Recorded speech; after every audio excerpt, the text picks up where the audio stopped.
Hello, everyone. This is Tim, book two for this month. Hope on a Tightrope. Okay. And we're reading through it.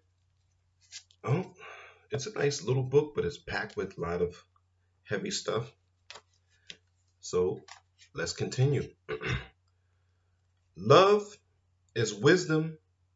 Of wisdom is a meditation on and preparation for death, because it's in the death that you are able to go through a transformation where your education in the deepest sense, or what the Greeks call paideia, can occur.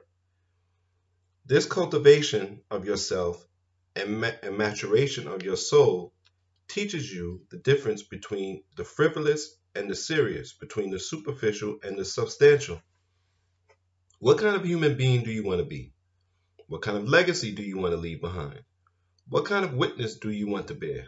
The prophetic question remains: are you willing to be in solidarity with those whose tears are flowing? Those are profoundly human questions. You're made in the image of God. You're a featherless, two-legged, linguistically conscious creature born between urine and feces. That's us. One day your body will be the culinary delight of terrestrial worms. You know that. Be honest. Put on your three-piece suit if you want to, but that's not armor against death. The question is, who are you going to be in the meantime, in this time and space? You don't get out of time and space alive.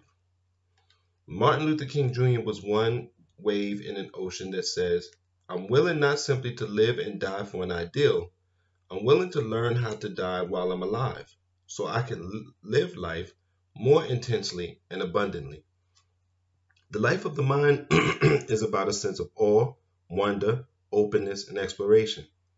It's an adventure in exploring different views and viewpoints, different arguments and perspectives. There's a certain spaciousness that goes with it, an expansiveness of heart, mind, and soul that has its own exhilarating joy. There's something about American folk. They're so obsessed with comfort, convenience, and contentment. It's just like living in a hotel where the lights are always on. That's why the great novelist Henry James called America a hotel civilization. There's no darkness, no despair, no dread, no suffering, no grief. It's just Disneyland. It's just having fun, smiling all the time, living in nice, manicured, deodorized vanilla suburbs as if there are no dark forces that are penetrating and saturating life wherever human beings go. America is a death-dodging, death-ducking, death-denying civilization. This is what you would expect from a hotel civilization. Disneyland and Disney World have bragged that no one's ever died on their premises. So American. That's not true anymore, by the way, but when he wrote this, it was. Where there is no death, there is no life. There's escape from life. It's fantasy. It's holding at arm's length all those inescapable realities like death, dread, disappointment, discouragement, and disenchantment.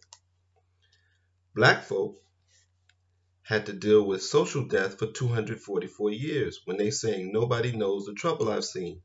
Nobody knows but Jesus. They are not talking about Disneyland or Peter Pan-like realities of innocence and purity. They're talking about human wounds, scars, and bruises, and still somehow being able to transmit and bequeath certain senses of grace and love to their precious children, even if they couldn't keep track of them as they were sold from one part of the country to the other. The culture of advanced capitalist American society, the culture of consumption, revolves around the market, around buying and selling.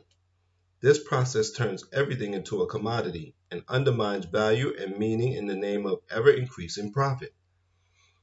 This is dangerous because in a marketplace culture, commodification, the ability to put a price tag on everything, dominates more and more spheres of human life.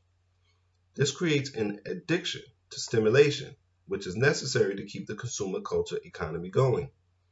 Terrorist attack will show them, will protect the American way of life, will go shopping. The marketplace culture of consumption undermines community, undermines links to history and tradition, and undermines relationships. The very notion of commitment becomes more and more contested. Addictive bodily stimulation becomes the model for human relationships. We see it in the dehumanizing exploitation of women's bodies in the advertising industry. We see it in TV sitcoms and reality TV shows that are fueled by orgiastic intensity. So we'll stop there and hope on a tightrope. You don't have to add much to when you read in Cornell West. I want to thank you for supporting me.